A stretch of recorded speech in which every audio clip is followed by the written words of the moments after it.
नमस्कार दोस्तों, स्वागत है आप सभी का आपके platform Swami Vivekananda study point पर।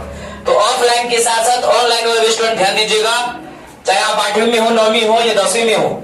जब इस टाइप का क्वेश्चन आएगा, देख रहे हैं मेंसुरेशन बनाइएगा, क्षेत्रफल।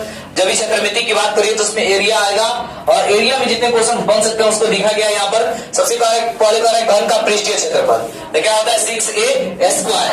ए का मतलब क्या होता है भुजा। यहाँ पर 6 गुणे भुजा स्क्वायर भी कह सकते हो।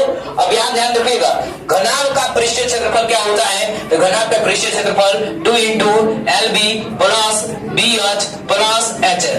L का मतलब क्या होता है लंबाई, L का मतलब क्या होगा लंबाई, B का मतलब क्या होता है चौड़ाई और H का मतलब क्या होता है ऊंचाई होता है। ठीक उसी प्रकार से ध्यान रखिएगा, घनाभ का पार्श्व पृष्ठ क्षेत्रफल क्या होगा, ये कुल है, ये पार्श्व पृष्ठ है। तो घनाभ का पार्श्व पृष्ठ कितना होता है 4a स्क्वायर, 4a स्क्वायर। तो a का मतलब अभी जस्ट समझाए थे, a का मतलब क्या होगा भुजा होगा। घनाभ का पार्श्व पृष्ठ क्षेत्रफल कितना होता है, देखो होता है 2 into L plus B into H।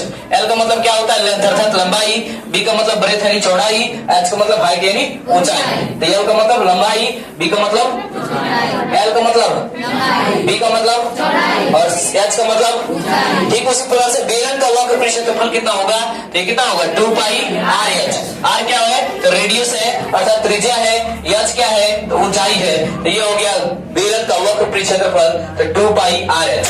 ठीक उसी प्रकार से बेलन का कुल पृष्ठ क्षेत्रफल कितना होगा, तो 2 पाई R into R plus H। R क्या है त्रिज्या है, H क्या है ऊंचाई है।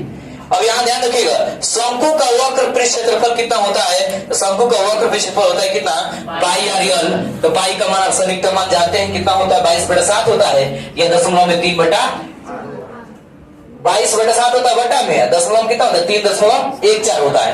R क्या है तो रेडियस है अर्थात त्रिज्या है और L क्या है L नहीं, शंकु में L जो होता है यही गलतियां हो जाती है। शंकु में जब L की बात करते हो तिर्यक ऊंचाई होगा, कौन सी ऊंचाई होगा तिर्यक ऊंचाई होगा, तिर्यक ऊंचाई होगा, तिर्यक ऊंचाई होगा। कभी कभी यह तिरछी ऊंचाई भी कह लेते हैं इसको। तो शंकु का कुल पृष्ठ क्षेत्रफल कितना होगा, तो पाई R into L plus R। गोले का पृष्ठ क्षेत्रफल कितना होगा, एक होता है कि 4 पाई R स्क्वायर और 4 पाई R स्क्वायर। यह कहता है अर्धगोले का क्षेत्रफल, तो ये होता है 2 पाई R स्क्वायर। अर्धगोले का कुल क्षेत्रफल या कुल पृष्ठीय होना चाहिए, अर्धगोले का कुल पृष्ठीय क्षेत्रफल कितना होगा तो 3 पाई R स्क्वायर। गोला का आधा करिएगा तो गोला 4 है, गोला का आधा करिए तो कभी विचार का आधा करिए तो 2 लग जाएगा ना। तो गोले से अर्धगोले की उत्पत्ति हुई है, ध्यान रखिएगा। गोले का जो पृष्ठीय क्षेत्रफल है 4 पाई R स्क्वायर, तो उसी का आधा करें तो 4 का आधा की 2 पाई R स्क्वायर हो गया है। और अर्धगोले में कुल पृष्ठ क्षेत्रफल निकाले तो कितना हो गया 3 पाई R स्क्वायर है। R क्या होता है तो रेडियस होता है, H क्या होता है तो H जो होता है कभी कभी ऊंचाई का काम करता है, यानी कि जब लंबाई गुणे चौड़ाई गुणे ऊंचाई हो गया। यहाँ पर L क्या है लंबाई है, B क्या है चौड़ाई है और H क्या है ऊंचाई है। लेकिन शंकु में जो L होता है वो तिर्यक ऊंचाई को व्यक्त करता है, कभी कभी यह तिरछी ऊंचाई को व्यक्त करता है, तिरछी ऊंचाई को व्यक्त करता है।